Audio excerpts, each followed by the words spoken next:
আমি শুধু এ কথা বলতে চাই, ছোট্ট একটা বাচ্চাকে বেত দিয়ে প্রহার করার কারণে এদেশের মিডিয়ারা বাচ্চাদের মহাব্বতে উতলায় উঠেছিল দরদ। আজকে সেই দরদ গেল কোথায়?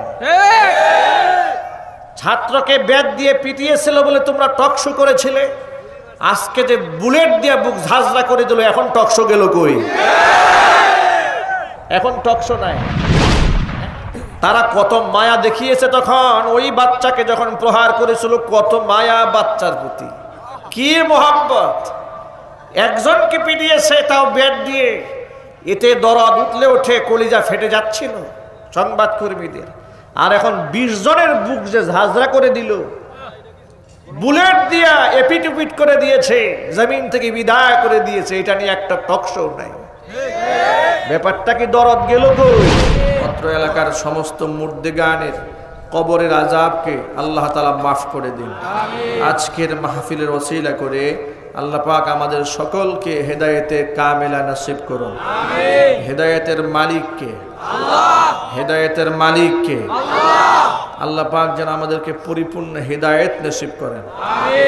আমরা শেষ জামানার নবী, আখিরি জামানার নবী, বিশ্ব নবী মুহাম্মদ রাসূলুল্লাহ সাল্লাল্লাহু আলাইহি ওয়াসাল্লামের উম্মত। আমাদের মর্যাদা সম্মান আল্লাহ পাক বাড়িয়ে দিয়েছেন। নবী করিম সাল্লাল্লাহু আলাইহি ওয়াসাল্লামকে আমরা কেউ দেখিনি, দেখেছি? কিন্তু তার প্রতি আমাদের ঈমান, ভক্তি, শ্রদ্ধা, ভালোবাসা, আবেগ, উচ্ছ্বাস এতটা বেশি যে আমরা যে কোনো মুহূর্তে রসুল প্রেমে আমরা শামিল হয়ে রসুল প্রেমে নিজের জীবনটাকে উৎসর্গ করে দেওয়ার জন্য সবসময় সদা সর্বদা প্রস্তুত। নবী করিম সাল্লাল্লাহু আলাইহি ওয়াসাল্লাম বলেছেন, তুবা লিমান রাআনি ওয়া আমানা বি ওয়া তুবা সাবআ মাররাতিন লিমান লাম ইয়ারানি ওয়া আমানা বি। আল্লাহর হাবিব বলেন, ও সাহাবীরা শোনো, যারা আমাকে দেখার পরে তোমরা ঈমান এনেছো, তোমাদের জন্য সুসংবাদ। অতুবা সাবআ মাররাতিন লিমান লাম ইয়ারানি ওয়া আমানা বি। আমাকে না দেখে যারা আমার প্রতি ঈমান আনবে, আমি নবী বলে গেলাম, তাদের জন্য 7 বার সুসংবাদ। বিশ্বনবী মুহাম্মদ রাসূলুল্লাহ সাল্লাল্লাহু আলাইহি ওয়াসাল্লাম ভিন্ন হাদিসের মধ্যে বলেন, সাহাবীরা শোনো, আমি নবীজি তোমাদের মাঝে জীবিত আছি। ইসলামের 10 ভাগের 1 ভাগও যদি তোমরা কেউ ছেড়ে দাও, অবশ্যই তোমরা জাহান্নামী হয়ে যাবে। কিন্তু একটা সময় পৃথিবীতে আসবে, আস-সাবিরু ফীহিম আলা দীনিহি কাল কাবিজি আলাল জামারি। দিনের উপর অবিচল থাকা, অটল থাকা, নিজের হাতে জ্বলন্ত অঙ্গার ধরে রাখার মতো হয়ে যাবে। আগুনের টুকরা ধরে রাখা সহজ হয়ে যাবে, ইমাম ধরে রাখা, দিন ধরে রাখা তার চেয়েও কঠিন হয়ে যাবে। সেই সময় যদি আমার উম্মতের লোকেরা ইসলামের 10 ভাগের 1 ভাগও যদি ধরে রাখতে পারে, আমি জীবিত থাকা অবস্থায় 10 ভাগের 1 ভাগ ছাড়লেও তোমরা কাফের। আর আমার ইন্তেকালের পর যখন পৃথিবীতে চরম ফিতনা ফাসাদ বরপা হয়ে যাবে, 10 ভাগ ইসলামের 1 ভাগও যদি কেউ ধরে রাখতে পারে, আমি নবীজি বলে দিলাম, বেশক ওই লোকটা আল্লাহর জান্নাতি হয়ে যাবে। আজকে আমাদের সমাজের বাস্তব চিত্রটা দেখুন। অগণিত অসংখ্য মুসলমান, দাবিতে মুসলমানের কোনো অভাব নাই,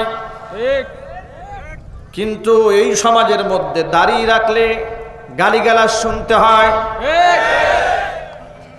রাস্তায় দাঁড়িয়ে পেশাব করলে স্মার্ট বলে, ঠিক কিনা? মুখে দাড়ি রাখলে আনস্মার্ট বলে, সেরা প্যান্ট পরলে স্মার্ট বলে, ফুল প্যান্ট পরলে গিয়েও বলে। কি আশ্চর্য কারবার! জামা কাপড় খুলতে খুলতে ছিটতে ছিটতে কবে যেন পুরোটাই খুলে ফেলে। আখিরি জামানার চরম ফিতনা ফাসাদের সময় চলছে এখন। তাওহীদের কথা বলা যায় না, ইসলামের কথা বলা যায় না। আল্লাহর ভয়ের চেয়ে মানুষের ভয় অন্তরের মধ্যে বেশি, যার কারণে আপনি শুনেছেন মাদ্রাসার মুহতামিম সাহেব এলান করেছেন যে হুজুর আমাদের বিরুদ্ধে কিছু বলার দরকার নাই, আল্লাহর কাছে আমাদের বিরুদ্ধে যত বদদুয়া আছে সব দেন। কল্পনা করতে পারেন যে লোকটা বলে যে আমাদের বিরুদ্ধে সরাসরি কিছু না বলে আল্লাহর কাছে যত পারেন বদদুয়া দেন, ওই লোকটা মুসলমান না নাস্তিক? চিল্লায় বলতে হবে, কোনো সন্দেহ আছে? নাস্তিক না হলে আল্লাহ প্রতি যদি সরিষা দানা পরিমাণ ঈমান তার থাকতো, সে এই কথা বলতে পারতো? সে কথা বলতে পারতো না। আমি বহুত আইনের লোকদেরকে দেখেছি দায়িত্ব পালন করতে গিয়ে আলেমদের হাতে হ্যান্ডকাপ পরিয়েছে, কিন্তু আবার ওই আলেমদের হাত ধরে পা ধরে গোপনে চোখের পানি ছেড়ে ছেড়ে কেঁদেছে। 3 বছর আগে যেই পুলিশ আমার হাতে হ্যান্ডকাপ পরিয়েছিল, থানায় নেওয়ার পরে সেই গোয়েন্দা নিজে আমার হাতে হাত রেখে ডিবি পুলিশ চোখের পানি ছেড়ে দিয়া বলে হুজুর পৃথিবীর কেউ জানুক আর না জানুক, আমি জানি আপনাকে আমি মাহফিল থেকে নিয়ে এসেছি, দায়িত্ব পালন করতে গিয়া আজকে এত বড় অপরাধ করেছি, আপনি আমার জন্য বদদুয়া করবেন না, আমারও ছেলে মেয়ে আছে, তারাও মুসলমান। আমার ভয় হচ্ছে আপনার মতো একজন কোরআনের খাদেমকে আমি জেলখানায় নিয়ে এলাম, আমার ভয় হচ্ছে আপনার সামান্য শব্দটা আল্লাহ কবুল করে ফেললে আমার গোষ্ঠী সহ জাহান্নামের আগুনে পড়তে হবে। হুজুর আপনি আমাকে মাফ করে দেন, আপনি আমাকে ক্ষমা করেন। তার সে আবেগ অনুভূতির কথা আমি আজও ভুলি নাই। এই জন্য আইনের পোশাক পরা বহুত ইমানদার ব্যক্তিরা আছেন, যদি বলেন ঠিক কিনা। ইতোমধ্যে আপনারা সংবাদ মাধ্যমে দেখেছেন, পত্রপত্রিকা দেখেছেন, অনেক আইনের পোশাকধারী ব্যক্তিরা শুধুমাত্র আলেমদের সাথে বিয়াদবি করতে হয় বলে চাকরি পর্যন্ত ছেড়ে দিয়েছে, বাদ দিয়ে দিয়েছে। বলেছে লাথি মারি সেই চাকরি যে গোলামি করতে গিয়া রসুল পাক সাল্লাল্লাহু আলাইহি সাল্লামের ওয়ারিসদের সাথে বিয়াদবি করতে হয়। টাকা তো রাস্তাঘাটের মুচিও ইনকাম করে, সুইপারও ইনকাম করে, কথা বলেন ঠিক কিনা। নাপি তো টাকা ইনকাম করে, ধুপাও টাকা ইনকাম করে, কিন্তু সেই লোকটা কিয়ামতের মাঠে কি জবাব দেবে? নিরপরাধ আলেমদের বুকের মধ্যে বুলেট ফুটিয়ে দিয়েছিলাম, বুলেট ঢুকিয়ে ঝাঁঝরা করে দিয়েছিলাম, তালিবুল ইলমদের শহীদ করে দিয়েছিলাম চাকরি করতে গিয়া। আল্লাহ পাক বলবেন তোর এই চাকরি তোকে জাহান্নামে নিয়ে যাবে।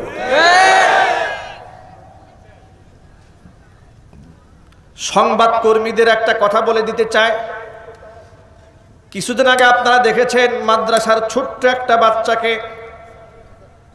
এক শিক্ষক নামক জালেম অমানবিকভাবে বেত দিয়ে প্রহার করেছিল, পিটিয়েছিল। সেই সংবাদটা পত্রপত্রিকায়, মিডিয়াতে, টেলিভিশনে ভাইরাল হয়ে গিয়েছিল, ঠিক কিনা জোরে বলেন।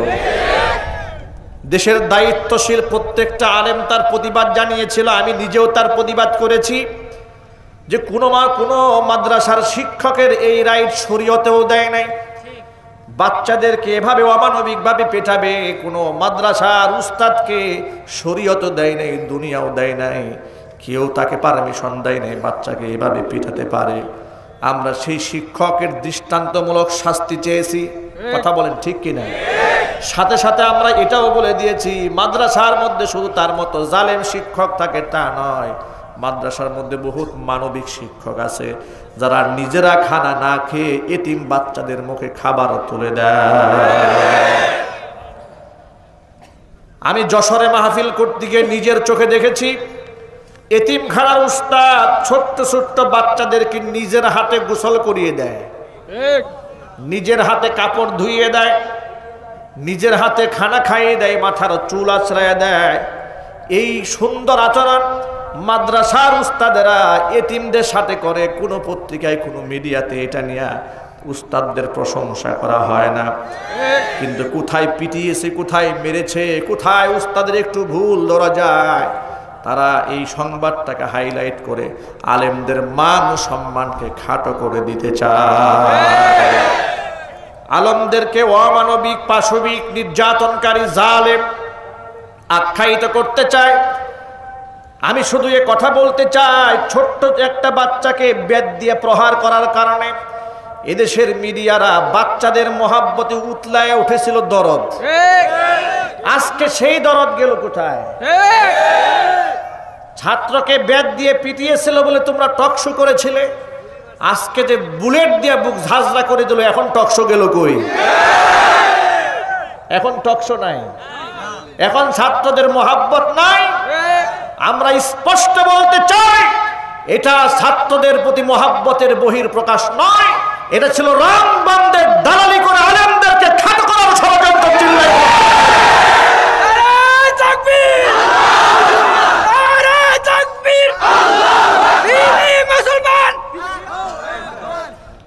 ও মুসলমান ভাইয়েরা আমার, এভাবেই দেশের হলুদ মিডিয়াগুলো সব সময় আলেমদের পিছনে লেগে থাকে, ঠিক কিনা? তাদের অবদানগুলো জাতির সামনে তুলে ধরে না, তাদেরকে বদনাম করাবার চেষ্টা চালায়। তারা কত মায়া দেখিয়েছে তখন, ওই বাচ্চাকে যখন প্রহার করেছিল, কত মায়া বাচ্চার প্রতি, কি মোহাব্বত। একজনকে পিটিয়েছে, তাও ব্যাট দিয়ে, এতে দরদ উঠলে ওঠে, কলিজা ফেটে যাচ্ছিল সংবাদ কর্মীদের।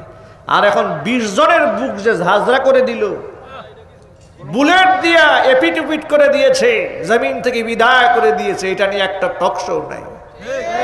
ব্যাপারটা কি দরদ গেল কই? মোহাব্বত গেল কই? এজন্য তোমরা যারা সংবাদ কর্মীদের কর্মীর নামে, সাংবাদিকতার নামে অপসাংবাদিকতা করছো বাংলার মাটিতে, টেকনাফ থেকে তেতুলিয়া, রূপসা থেকে পাথুরিয়া পর্যন্ত প্রতিটা মানুষ তোমাদের চেহারা চিনে রেখেছে। তোমরা মিথ্যাবাদী, তোমরা দালাল।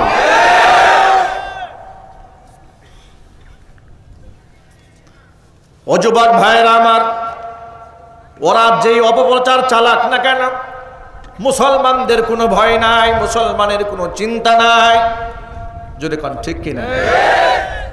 এই জন্য আমি সকল ভাইদেরকে বলি, বিশ্বনবী সাল্লাল্লাহু আলাইহি ওয়াসাল্লামের আখিরি জামানার আখিরি উম্মত আমরা, বিশ্বনবী মুহাম্মদ রাসূলুল্লাহ সাল্লাল্লাহু আলাইহি ওয়াসাল্লামকে না দেখে আমরা তাকে এতটা ভালোবাসি।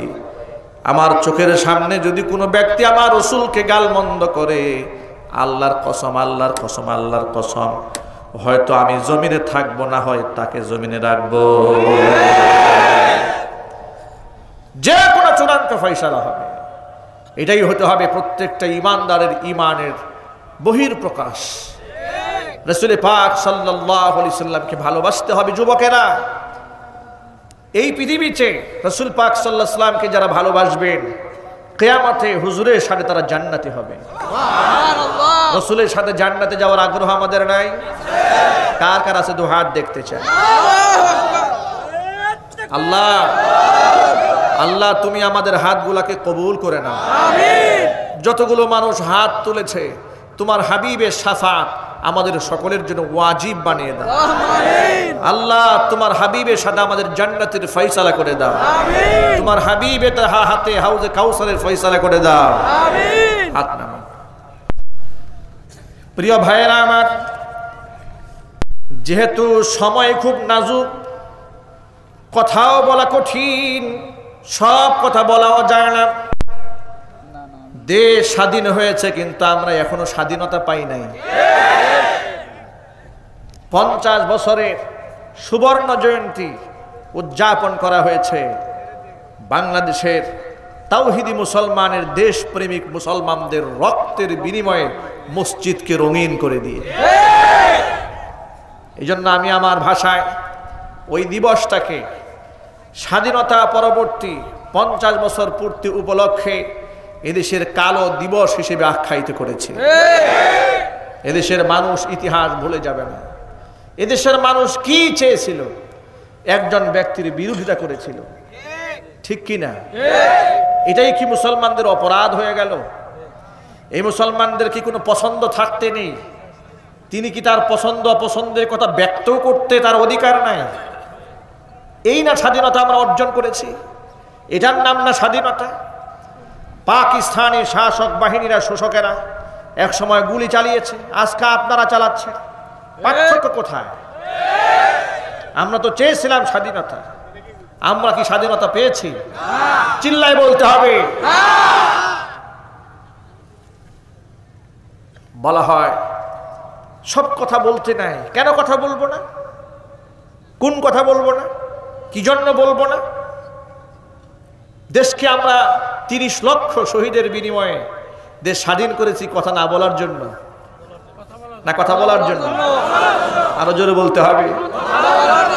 আমার কথা যদি অযৌক্তিক হয়, অবান্তর হয়, রাষ্ট্রবিরোধী হয়, আমাদের কথা রেকর্ড হচ্ছে, তাহলে সেই কথা দিয়ে বাস্তবধর্মী অথেন্টিকভাবে গ্রহণযোগ্যভাবে দেশের আইন অনুযায়ী ব্যবস্থা গ্রহণ করো, পেশি শক্তি খাটাও কেন? কথা বলতে হবে, ঠিক কিনা? শহীদও হলাম আমরা, রক্তও দিলাম আমরা, জঙ্গিও হলাম আমরা। যারা মারলো এরা শান্তিকামী, যারা অস্ত্র নিয়ে ঘুরে এরা সন্ত্রাসী না, যারা তসবি নিয়ে ঘুরে এরা জঙ্গি হয়ে গেল। কি পাগলের দেশ এটা! কি উন্মাদের দেশ! কি মাথা মোটাদের দেশ! এই প্রশ্নগুলো করা হচ্ছে না কেন? 20 জনকে যারা শহীদ করেছে এরা গুন্ডা, এরা মাস্তান, এরা খুনি। চিল্লানো মুসলমান, ঠিক কিনা? গুন্ডা, খুনি, মাস্তানদের বিরুদ্ধে এদেশের সব শ্রেণীর মুসলমানকে ঐক্যবদ্ধ হতে হবে। মুসলমানকে দমিয়ে রাখা সম্ভব হবে না। কয়দিন দমিয়ে রাখবেন? কতজনকে দমিয়ে রাখবেন? বিস্ফোরণ যখন ঘটবে তখন এই বিস্ফোরণের এমন ভূমিকম্প হবে, এমন ভাবে কম্পন সৃষ্টি হবে, পৃথিবীর কোন পরাশক্তি দিয়ে সেই কম্পনকে ঠেকিয়ে রাখা সম্ভব হবে না। এজন্য মুসলমানকে ঈমানি শক্তি অর্জন করতে হবে। সাহাবায়ে কেরামের তারজ নমুনায় জীবনকে পরিচালিত করতে হবে। সুন্নতে নববীর আদলে জীবনকে প্রতিষ্ঠিত করতে হবে। নাস্তিক, মুরতাদ, বাম, রামদের পথকে পরিত্যাগ করে কোরআন সুন্নাহ ভিত্তিক জীবন গড়ার প্রাণান্তকর প্রচেষ্টা চালাতে হবে। যুবকদের পণ গ্রহণ করতে হবে। শহীদি কাফেলায় শামিল হব, ইসলাম বিরোধী কোনো কার্যক্রম পরিচালিত করব। কথা বলতে হবে, ঠিক কিনা? যুবকেরা কি রাজি আছে? যুবকেরা রাজি আছে কিনা আমি 2 হাত দেখতে চাই।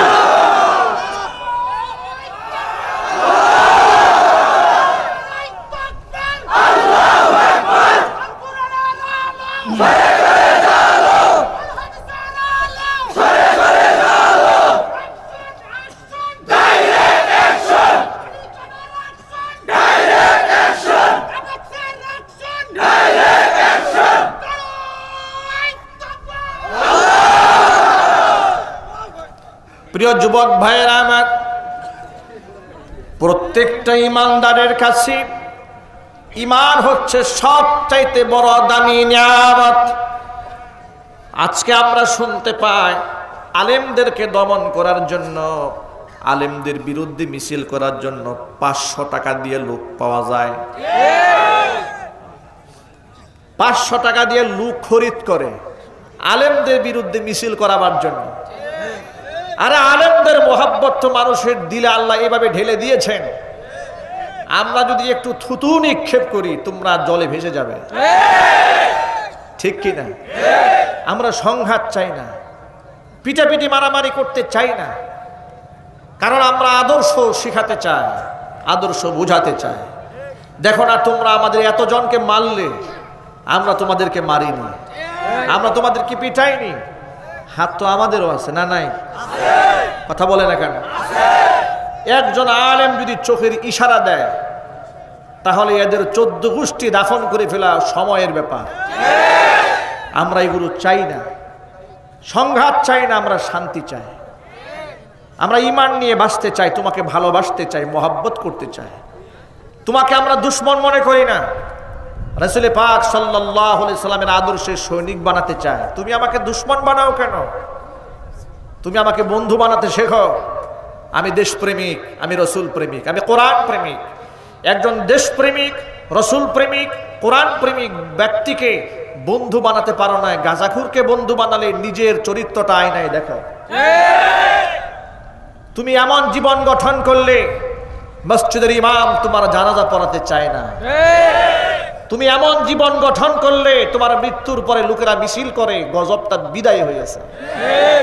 এমন জীবন গঠন করলে লানতের জীবন, নিজেও লানত পেলে 14 গোষ্ঠীকে লানতের পাত্র বানিয়ে ছাড়লে। কি জীবন গঠন করলে তুমি? তুমি কেমন মানুষ? নিজেকে বড় নেতা দাবি করো, অনেক বড় নেতা। তুমি কিসের নেতা? কোন প্রকৃতির নেতা? এজন্য সকল ভাইদেরকে বলি, চরিত্র দিয়া, নিজের আমল দিয়ে সমাজটাকে সুন্দর বানান। ত্রাস দিয়ে নয়, ভয় দিয়ে নয়। মানুষ মরে যাওয়ার পরে চোখের পানি ছেড়ে ছেড়ে কাঁদবে আর দোয়া করবে, রব্বুল আলামিন লোকটা এত ভালো ছিল, এত উত্তম মানুষ ছিল, আজকে জমিন থেকে বিদায় হয়ে গেছে।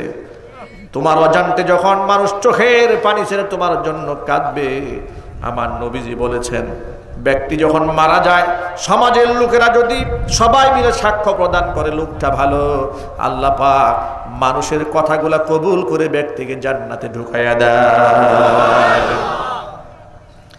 আবার যখন কোনো ব্যক্তির ইন্তেকালের পরে এলাকার লোকেরা বলতে থাকে, শয়তান মরেছে, গজব বিদায় হয়েছে, আপদ বালা মুসিবত দূর হয়েছে, এই যদি বলে, বিশ্বনবী সাল্লাল্লাহু আলাইহি সাল্লাম বলেন, আল্লাহ সুবহানাহু ওয়া তাআলার কাছে কথাগুলো সাক্ষী রূপে রেকর্ড হয়ে যায়।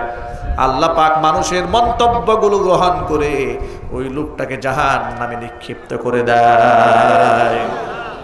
ও যুবক ভাইয়েরা আমার, এই জন্য আমাদের আইডল হচ্ছে বিশ্বনবী মুহাম্মদ রাসূলুল্লাহ সাল্লাল্লাহু আলাইহি ওয়াসাল্লাম, যিনি মানুষকে সম্মান করতে শিখিয়েছেন, নারীদেরকে মর্যাদা দিতে শিখিয়েছেন, ছোটদেরকে স্নেহ মহাব্বত করতে শিখিয়েছেন, ভালোবাসতে শিখিয়েছেন, স্ত্রীকে মহাব্বত করতে শিখিয়েছেন, সন্তানকে মহাব্বত করতে শিখিয়েছেন, সমাজের মধ্যে ইনসাফ কায়েম করতে শিখিয়েছেন, সমাজের মধ্যে জালেমের বিরুদ্ধে তলোয়ার ধারণ করা শিখিয়েছেন।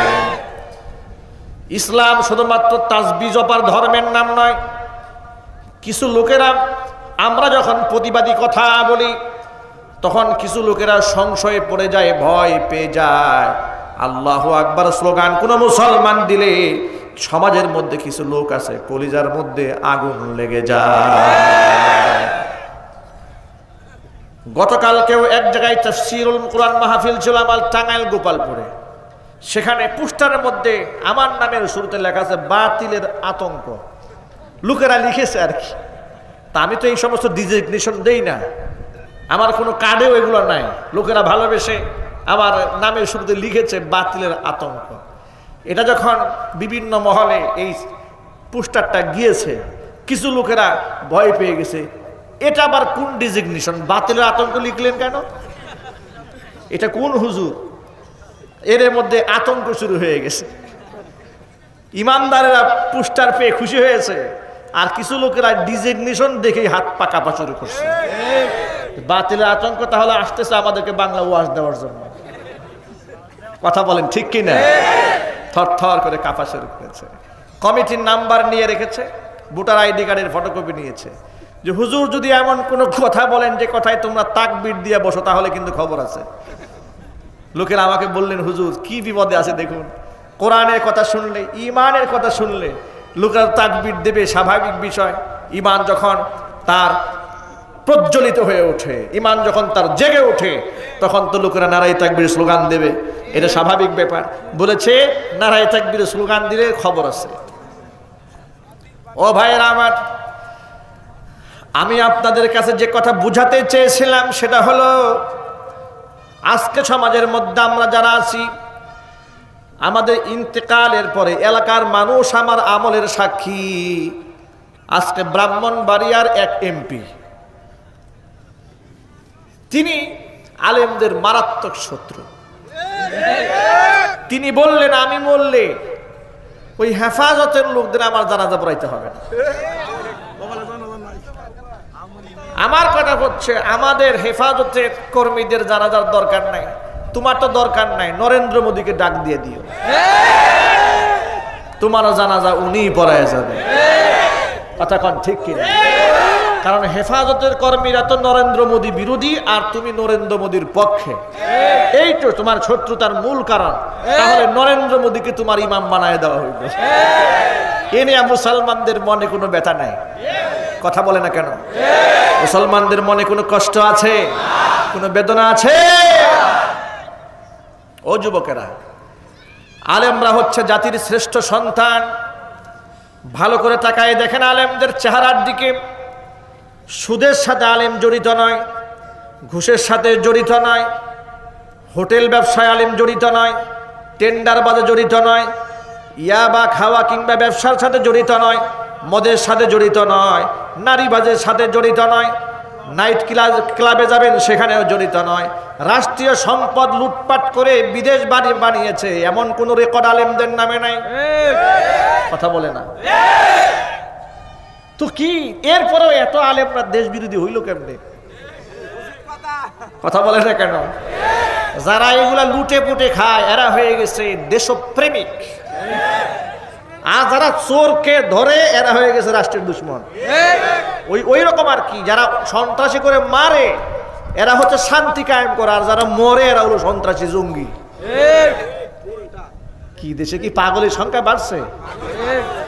এই জন্য আমার মনে হয় দেশে মানসিক হাসপাতাল বাড়ানো দরকার। 64টা জেলায় 64টা মানসিক হাসপাতাল, পাবনার মতো, ঠিক কিনা? এগুলার চিকিৎসা দরকার, সুচিকিৎসা দরকার। বিশেষ করে দেশের চেতনাবাজদের চিকিৎসা বেশি দরকার। এদের মেন্টালিটি নষ্ট হয়ে যাচ্ছে, মাথা খারাপ হয়ে যাচ্ছে। আমি আমার সকল ভাইদেরকে বলি, ভাইয়েরা আমার, দুনিয়াতে যার সাথে যার মোহাব্বত, পরকালে তার সাথে তার কিয়ামত। এখন আপনার হাসর কার সাথে হবে এটা আপনাকে এখান থেকে ডিসাইড করতে হবে। আপনি কার সাথে চলবেন, কার সাথে উঠা বসা করবেন। দুনিয়াতে আলেমকে বন্ধু বানিয়েছেন, ইমাম সাহেবকে বন্ধু বানিয়েছেন, নবীর ওয়ারিসদেরকে বন্ধু বানিয়েছেন। কিয়ামতের মাঠে নবীর ওয়ারিসদের সাথে আল্লাহ জান্নাত লিখে দেবে।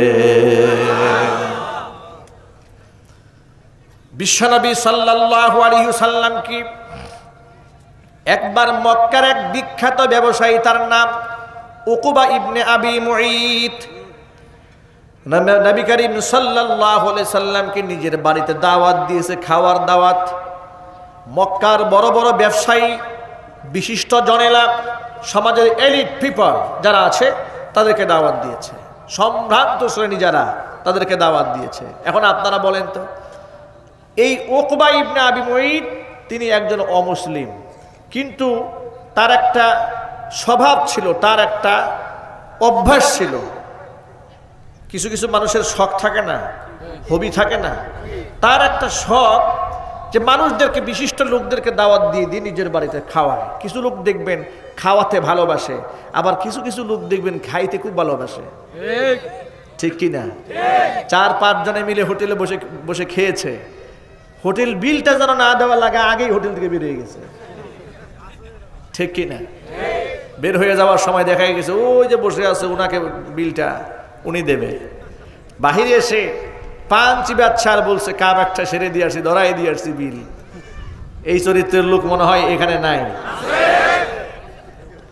আমি তাদেরকে বলবো, মেহেরবানি করে মানুষকে খাওয়ান, মানুষকে খাওয়ানোর অভ্যাস করেন, মানুষকে দেওয়ার অভ্যাস করেন।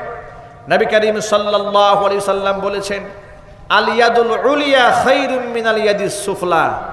উপরের হাতের মূল্য বেশি নিচের হাতের চেয়ে। এর মানে যে হাতে নেয় সেই হাতের চেয়ে যে হাত দেয় সেই হাত আল্লাহর কাছে উত্তম। দেওয়ার অভ্যাস করেন, নেওয়ার অভ্যাস বাদ দিয়ে দেন। আল্লাহ আমাদেরকে আমল করার তৌফিক দান করেন। আমিন। উকবা ইবনে আবি মুঈত অমুসলিম, কিন্তু তার একটা হবি, তার একটা শখ বিশিষ্ট লোকদেরকে দাওয়াত করে করে খাওয়ানো। এখন বিশিষ্ট লোকদেরকে, সমাজের এলিট পিপল যারা আছে, দাওয়াত দিলে মক্কার মধ্যে নবী করিম সাল্লাল্লাহু আলাইহি সাল্লামকে দাওয়াত না দিয়ে পারা যায়? জোরে বলে না কেন? তিনি তো বিশিষ্ট একজন ব্যক্তি, মক্কার উল্লেখযোগ্য ব্যক্তি, তাকে দাওয়াত দিয়েছে। আল্লাহর হাবিব সাল্লাল্লাহু আলাইহি সাল্লাম তার বাড়িতে দাওয়াত খেতে বসেছেন। খাবার প্লেট সামনে নিয়ে আল্লাহর হাবিব বললেন, উকবা, আমি তোমার খাবার ততক্ষণ গ্রহণ করব না যতক্ষণ না তুমি কালিমা পড়ে মুসলমান না হবে। একটা শর্ত জুড়ে দিলেন। এটা ছিল রাসূলের কৌশল। ছলে বলে কলে কৌশলে একজন মানুষকে জাহান্নাম থেকে মুক্ত করে জান্নাতে নিয়ে যাওয়া। হুজুর এটাকে অপশন মনে করলেন, সুযোগ পাইলেন। রাসূল বললেন, হে উকবা, তুমি যদি আজকে কালিমার ঘোষণা না দাও, এই তোমার খাবার মধ্যে আমি হাত দেব না। উকবা ইবনে আবি মুঈত ডান বাম তাকায় দেখে অসংখ্য মেহমান বসা, দস্তরখানায় খানা দেওয়া। এখন যদি আমার বাড়ির মেহমান খাবার না খায়, এটা তো আমার জন্য একটা অপমান, একটা লজ্জা। এই অপমান সহ্য করা যায় না। তিনি বললেন, ঠিক আছে মুহাম্মদ, আপনি আপনার হাতটা দেন। আপনার হাতে হাত রেখে আমি কালিমা পড়ে মুসলমান হয়ে গেলাম। উপস্থিত সবার সামনে কালিমায়ে শাহাদা পড়ে তিনি মুসলমান হয়ে গেলেন। এই সংবাদটা মক্কার চতুর্দিকে ছড়ায় গেল। সংবাদ ছড়িয়ে পড়ার পর এই উকবা ইবনে আবি মুঈতের এক দুস্থ ছিল, তার নাম ছিল উবাই ইবনে খালফ। এই উবাই ইবনে খালফ ছিল আরেক কুখ্যাত কাফের। রাসূল পাক সাল্লাল্লাহু আলাইহি সাল্লামের সাথে তার দুশমনির চরমে। এই উবাই যখন শুনতে পেল তার দুস্থ উকবা ইবনে আবি মুঈত কালিমা পড়ে মুসলমান হয়েছে, তখন উবাই ইবনে খালফ উকবা ইবনে আবি মুঈতকে ডাক দেয়, বলে, উকবা, শুনতে পেলাম তুমি নাকি মুহাম্মাদের কালিমা পড়ে মুসলমান হয়েছে। বলে, হ্যাঁ। তোমার সাথে আমার যতদিনের সম্পর্ক আছে, বন্ধুত্ব আছে, তুমি কি চাও না বন্ধুত্ব টিকে থাকুক? সে বলছে, অবশ্যই চাই। বন্ধুত্ব যদি টিকায় রাখতে চাও, মুহাম্মাদের সাথে শত্রুতা সৃষ্টি করতে হবে। আমার সাথে চলতে হলে তার সাথে চলা বন্ধ করতে হবে। তাহলে কি করতে হবে? মুহাম্মদ সাল্লাল্লাহু আলাইহি সাল্লামের সামনে যাবে, গিয়ে তার মুখের মধ্যে থুতু নিক্ষেপ করবে।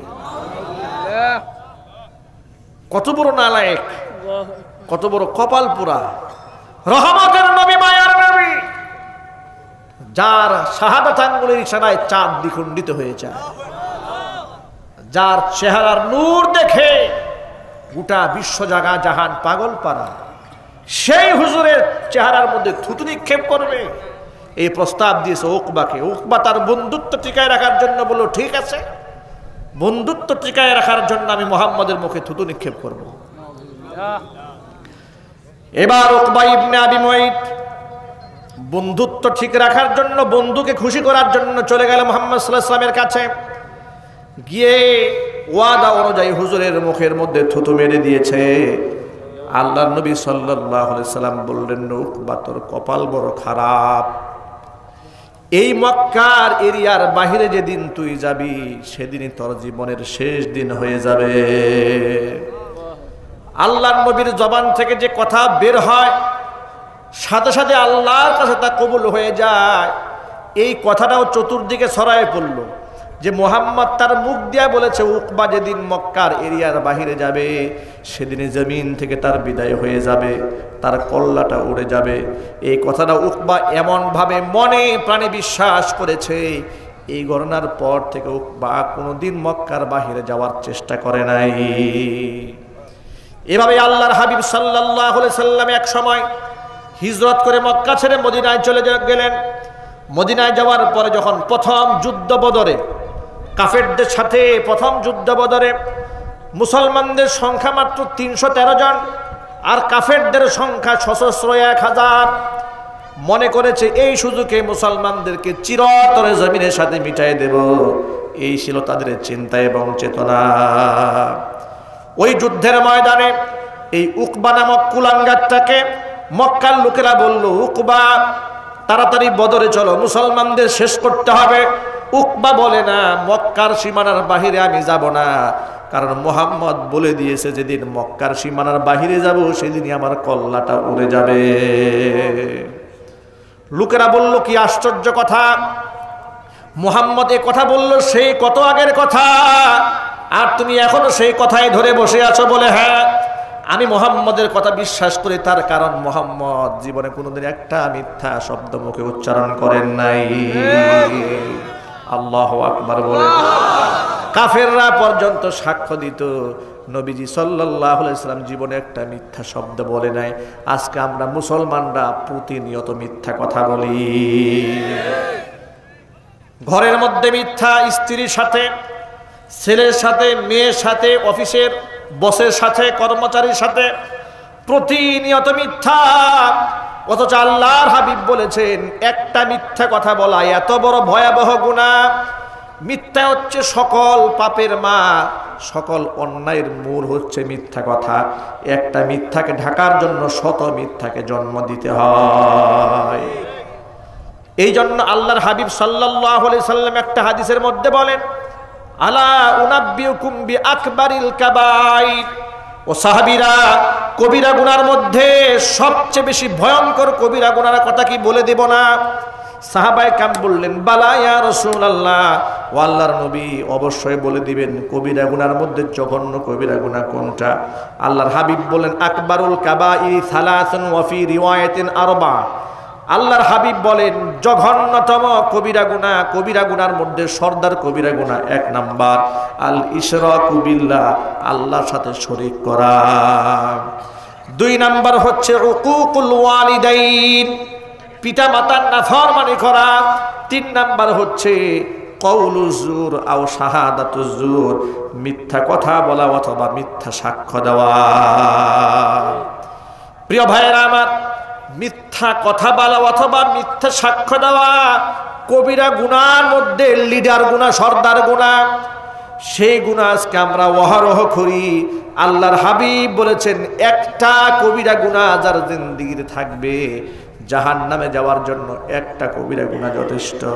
এই জন্য আমার সকল ভাইদেরকে আহ্বান জানাই, যত ভাইরা বোনেরা মাহফিলে এসেছি, আমরা আজকে এখান থেকে খাস দিলে তওবা করব, জীবনে কোনোদিন একটা মিথ্যা শব্দ জবানে উচ্চারণ করব না। পারবো না ওয়াদা করতে? পারবো না ওয়াদা করতে? আল্লাহ তুমি আমাদের তৌফিক দান করো। জোরে কোন আল্লাহুম্মা আমিন। হাত নামান। তো উকবা বদরে যেতে চায় না। মক্কার লোকেরা বলল, উকবা তুমি বদরে চলো, তোমার কোনো অসুবিধা নাই। তার কারণটা হলো তোমার তো একটা দ্রুতগামী লাল উট আছে। যখন দেখবে ওরা তো মাত্র 313 জন আর আমরা 1000, বিজয় তো আমাদের নিশ্চিত।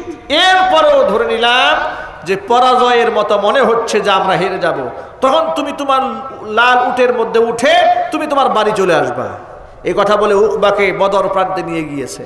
উবাই ইবনে খলফ গিয়েছে, আর এই উকবা ইবনে আবি মুঈত দুনো বন্ধু গিয়েছে বদর প্রান্তে মুসলমানদের সাথে লড়াই করার জন্য। তারা ছিলেন মাত্র 313 জন।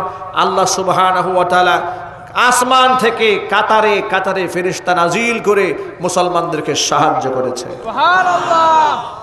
এই উকবা যখন বুঝতে পারলো তাদের পরাজয় নিশ্চিত, নিজের লাল উটের পৃষ্ঠে সওয়ার হয়ে রওনা করেছে মক্কার দিকে। কিন্তু নিজের রাস্তা নিজেই ভুলে গিয়েছে, বাড়ির রাস্তা ভুলে গিয়েছে। কারণ হচ্ছে মালাকুল মউত তাকে তাড়া করছে। এখন বাড়ির রাস্তা তো তার ঠিক থাকার কথা নয়, জোরে বলুন ঠিক কি না? আল্লাহর নবী সাল্লাল্লাহু আলাইহি সাল্লাম হযরত আলী কাররামাল্লাহু ওয়াজহাকে দায়িত্ব দিলেন উকবার কল্লা উড়ায় দেওয়ার জন্য। আসাদুল্লাহিল গালিব, আল্লাহ পাকের বিজয়ী সিংহ হযরত আলী কাররামাল্লাহু ওয়াজহা, তিনি গেলেন একটা কূপ দিয়ে উকবা ইবনে আবি মুঈতের দেহ থেকে কল্লা বিচ্ছিন্ন করে মাথার চুলের মধ্যে ধরে হুজুরের সামনে পায়ের কাছে নিয়ে ফেললেন। উবাই ইবনে খালফ সেদিন সেও বিদায় হয়ে গেছে লানতের মালা গলায় নিয়ে। একদিক থেকে দুনিয়াতে লাঞ্ছিত অপমানিত হয়ে জমিন থেকে বিদায় হয়েছে, পরকালে এদের কি অবস্থা হবে, এই প্রেক্ষাপটে আল্লাহ সুবহানাহু ওয়া তাআলা কোরআনে আয়াত নাযিল করলেন। আল্লাহ রাব্বুল আলামিন বলেন, ওয়া ইয়াউমা ইয়া'আদ্দুয যালিমু আলা ইয়াদাইহি ইয়াকুলু ইয়া লাইতানি ইত্তাখাযতু মা'আর রাসূলি সাবিলা ইয়া ওয়াইলাতা লাইতানি লাম আত্তাখিয ফুলানান খলিলা লাকাদ আদাল্লানি আনিয যিকরি বা'দা ইয জাআনি ওয়া কানা আশ-শাইতানু লিল ইনসানি খাযুলা। কিয়ামতের মাঠে এই জালেম যে রাসূল পাক সাল্লাল্লাহু আলাইহি সাল্লামকে প্রত্যাখ্যান করেছে বন্ধুর কথায়, নিজের হাতে নিজে কামড়াবে, নিজের দুহাত কামড়ায়া চামড়া টেনে ছিঁড়ে ফেলবে আর আফসোস করে বলবে, আহারে কেন মুহাম্মদ সাল্লাল্লাহু আলাইহি সাল্লামের পথ অবলম্বন করলাম না, বন্ধু কেন তাকে বানিয়েছিলাম। লাকাদ আদাল্লানি আনিয যিকরি বাদা ইয জাআনি, হেদায়েতটা আমি মুহাম্মাদের হাতে পেয়ে গিয়েছিলাম, কিন্তু এই কুলাঙ্গারকে বন্ধু বানাবার কারণে আজকে আমি জাহান্নামে হয়ে যাচ্ছি। এই কথাটা আমি আপনাদের সামনে এই জন্য বললাম, দেখবেন সমাজের কিছু লোকেরা আলেম বিদ্বেষী আছে, কিন্তু সাধারণ কিছু মানুষ আছে যারা বেকার যুবক, কর্ম নাই, কিন্তু আলেম বিদ্বেষ তাদের মনের মধ্যে নাই, কিন্তু টাকার কারণে ভাড়ায় খাটে। ওই সমস্ত নেতাদের লাঠিয়াল বাহিনী হিসেবে 500 টাকার বিনিময়ে আলেমদের বিরুদ্ধে মিছিল করে। এই জালেমগুলো কিয়ামতের মাঠে নিজের হাতের চামড়া কামড়াবে আর বলবে, আহারে যদি আলেমদের সাথেই থাকতাম, যদি উলামাদেরকে বন্ধু বানাতাম, এই কুলাঙ্গারকে যদি বন্ধু না বানাতাম, তাহলে ভাগ্যটা ভালো হয়ে যেত। এই জন্য আমি সকল ভাইদেরকে বলি, বর্তমান বাংলাদেশের এই ক্রাইসিস মোমেন্টের মধ্যে, এই রিস্কি সময়ের ভিতরে জান মাল বাজি রেখে তাওহীদের পতাকা ধরার জন্য মুসলমানদেরকে আলেমদের সাথে ঐক্য গড়ে তুলতে হবে। রাজি আছেন কারা কারা? দুহাত দেখতে চাই।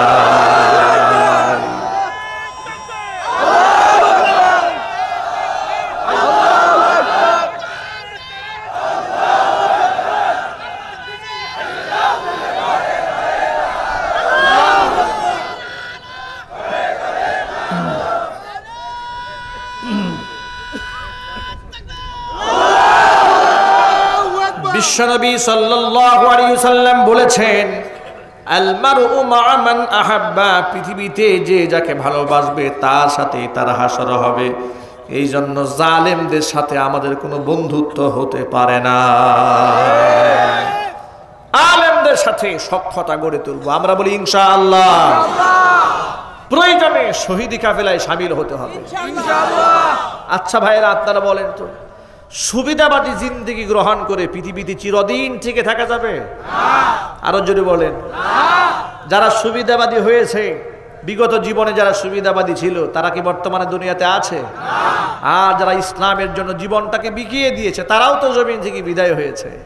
একটা কবরস্থানে গেলে, আমি অনেক সময় এই কথাটা মানুষকে বুঝাবার জন্য বলি, একটা কবরস্থানে যাবেন, গিয়ে জিজ্ঞেস করবেন এই লোকটা কেন মারা গিয়েছে, লোকটার বলবে বার্ধক্যজনিত রোগে এই লোকটা মারা গিয়েছে, বয়স 90-এর ঊর্ধ্ব হয়ে গিয়েছিল। আবার একজনকে জিজ্ঞেস করেন এই লোকটা কেন মারা গেল, বলে রোড অ্যাক্সিডেন্টে মারা গেছে। এই লোকটা মারা গেল কেন? এই কবরওয়ালার বয়স কত? বলে মাত্র 22 বছর বয়স, বাইক চালাতে গিয়ে অ্যাক্সিডেন্ট করে মারা গেছে। এই লোকটা মারা গেল কেন? বলে সবে মাত্র বিবাহ করেছিল, হার্ট অ্যাটাক করে মরে গিয়েছে। কথা কন ঠিক কিনা? এভাবেই তো কবরস্থানে গেলে তার হিস্ট্রি আপনাদের সামনে একের পর এক আমাদের সামনে ভেসে উঠবে, নানাবিধ ইতিহাস থাকবে। এর মানে হাজারো কারণ, হাজারো বিষয় আপনার সামনে আসবে, এই কারণে এই লোকটা জমিন থেকে বিদায় হয়েছে। এই হাজারো মানুষের ভেতরে, সমস্ত মৃত ব্যক্তিদের মধ্যে যখন এমন একটা ঘোষণা আসে, এই লোকটা মারা গেল কেন? আল্লাহর দ্বীন জমিনে জিন্দা করার জন্য শহীদি কাফেলায় শামিল হয়েছে। আল্লাহু আকবার চিৎকার দিয়ে বলেন না? কি মর্যাদা, কি শান, কি সম্মান! কিয়ামতের মাঠে এই সমস্ত শহীদরা রক্ত মাখা জামানি আল্লাহর সামনে দাঁড়িয়ে যাবে। আল্লাহ পাক সব জানেন, তারপর আল্লাহ পাক শহীদের সম্মানকে বাড়িয়ে দেওয়ার জন্য বলবেন, শহীদ রে, গায়ের মধ্যে এত রক্ত কেন? ব্যাপারটা কি? গায়ের মধ্যে এত রক্ত কেন? আর শহীদকে যে অবস্থায় শহীদ করা হয়েছে, ক্ষত বিক্ষত রক্ত নিয়ে গায়ের মধ্যে ঘা নিয়ে দাঁড়ায় যাবে, গা থেকে রক্ত টকবক টকবক করে ঝরতে থাকবে। আর সেই শহীদের রক্ত থেকে দুর্গন্ধ হবে না। হাসরের ময়দানে তাদের গায়ের রক্ত থেকে মেশকের ঘ্রাণে গোটা হাসরের ময়দান ছড়ায় পড়বে। আল্লাহ পাক বলবেন, ব্যাপারটা কি? গায়ে এত রক্ত কেন? জামার মধ্যে রক্ত কেন? তখন শহীদরা বলবে, রব্বুল আলামিন, তোমার দ্বীনের জন্য পৃথিবীতে সংগ্রাম করেছিলাম, বাতিলরা সহ্য করতে পারে না, এই খঞ্জরের আঘাত দিয়ে, তলোয়ারের আঘাত দিয়ে, বুলেটের আঘাত দিয়ে বুকটা ঝাঁঝরা করে দিয়েছে। শহীদি কাফেলায় শামিল হয়ে রক্তমাখা জামা নিয়ে তোমার দরবারে আজকে হাজির। আল্লাহ পাক বলবেন, শহীদ রে, তোকে আমি এত কষ্ট, এত কঠিন সিচুয়েশন তোকে ক্রিয়েট করতে হয়েছিল জমিনে, আজকে তোর কোনো হিসাব হবে না, বিনা হিসেবে আমার জান্নাতে চলে যা। উহুদ যুদ্ধ শেষ হয়ে যাওয়ার পরে বিশ্বনবী সাল্লাল্লাহু আলাইহি সাল্লাম হযরতে জাবের রাদিয়াল্লাহু তাআলা আনহুকে ডাক দিলেন। জাবেরকে ডাক দে, বলে, জাবের, তোমার পিতা আব্দুল্লাহ উহুদের ময়দানে শহীদ হয়েছে। শাহাদাতের পরে তোমার পিতা আব্দুল্লাহর সাথে আমার আল্লাহর কি কথোপকথন হয়েছে তুমি কি জানো? জাবের বলে, আল্লাহু ওয়া রাসূলুহু আলাম ইয়া রাসূলুল্লাহ, ও আল্লাহর নবী, ও আল্লাহর রাসূল, এ কথা তো আমি বলতে পারবো না। আমার বাবা শহীদ হওয়ার পরে আমার আল্লাহর সাথে আমার বাবার কি কথা হয়েছে আমি জানি না, আল্লাহ এবং তার রাসূলই ভালো জানেন। হুজুর বলেন, তোমার বাবা আব্দুল্লাহকে ডাক দে, আল্লাহ পাক বলেছিলেন, আব্দুল্লাহ, তোমার শাহাদাতে আমি বড় খুশি, তুমি আজকে আমার কাছে যা চাবে তোমাকে তাই দিয়ে দেওয়া হবে। তখন তোমার বাবা আব্দুল্লাহ আল্লাহর কাছে দাবি করে বললেন, রব্বুল আলামিন, শহীদদের এত সম্মানিত মর্যাদা জানতাম না, রব্বুল আলামিন, দুনিয়াতে তুমি আরেকটা বার পাঠায়া দাও, জীবনটা তোমার রাস্তায় সঁপে দিয়া আরেকটা বার শহীদ হয়ে তোমার কাছে ফিরে আসতে চাই। আল্লাহ পাক তখন বললেন, আব্দুল্লাহ রে, কোনো ব্যক্তি যদি শাহাদাতের মৃত্যু নিয়ে কিংবা স্বাভাবিক মৃত্যু নিয়ে আমার কাছে ফিরে আসে, তাকে জমিনের মধ্যে আমি কোনো দিন আর ফিরাই দেব না, এটাই আমার চূড়ান্ত সিদ্ধান্ত।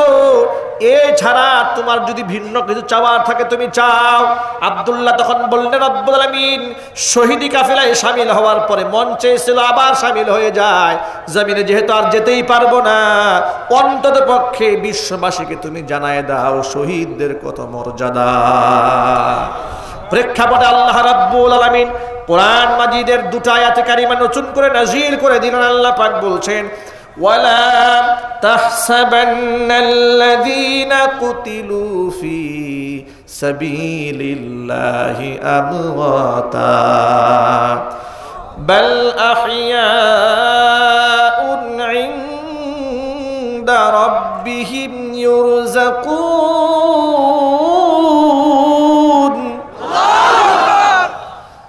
فرحين بما آتاهم الله من فضله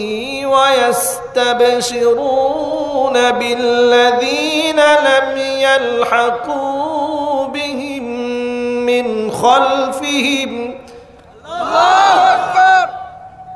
ألا خوف عليهم ولا هم يحزنون।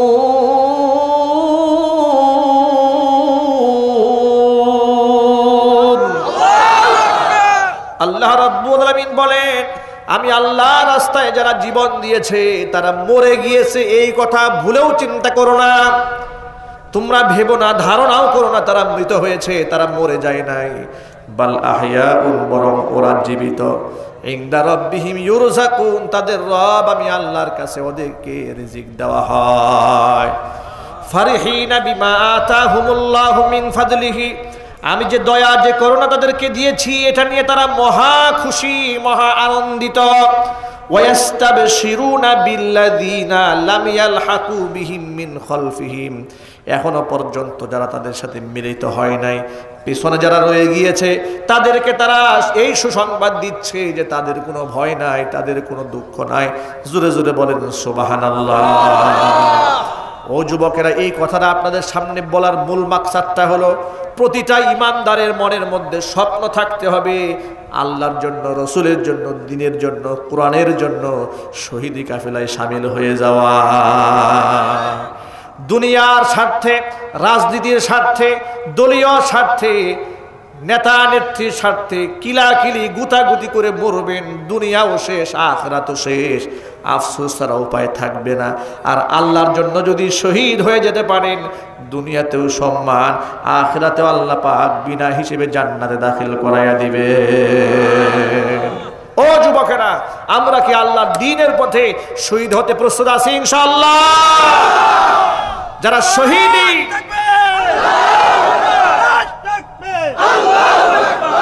ইসলামের শত্রুরা হুঁশিয়ার সাবধান, ইসলাম দ্বীন ইসলামের আলো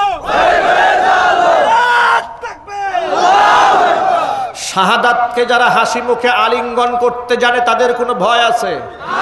কথা বলে না। যারা শাহাদাতকে আলিঙ্গন করতে জানে, আল্লাহর রাস্তায় জীবন দেওয়াটাকে নিয়ামত মনে করে, আকাঙ্ক্ষার বস্তু মনে করে, তাদের কোনো ভয় আছে? তাদের কোনো ভয় নাই। তাদেরকে দমাতে পারে এমন শক্তি পৃথিবীতে কারো নাই। না আমেরিকার আছে, না রাশিয়ার আছে, না চীনের আছে, না ভারতের আছে। কারো শক্তি নাই। যে ব্যক্তি শহীদি কাফেলায় সামিল হতে চায় তাকে নমনীয় রাখা। সুতরাং আসুন শহীদি কাফেলায় সামিল হওয়ার জন্য এখন থেকে ইমানি প্ল্যাটফর্মকে মজবুত করি, ঐক্যের ভিতকে মজবুত করি, হাতে হাত রাখি, কাঁধে কাঁধ মিলায়। আলিয়া কওমি সুন্নি ওয়াহাবি দ্বন্দ্ব ভুলে যান, মাযহাবি লা মাযহাবি দ্বন্দ্ব ভুলে গিয়ে সব মুসলমান কিবলা এক, কোরআন এক, রাসূল এক, আল্লাহ এক, এই স্লোগান নিয়ে হাতে হাত মেলান। আমাদের চোখে চোখ রাঙায় কথা বলবে এমন সাহস কারো হবে না ইনশাআল্লাহ। আল্লাহ যেন কবুল করেন। জোরে কোন আমিন।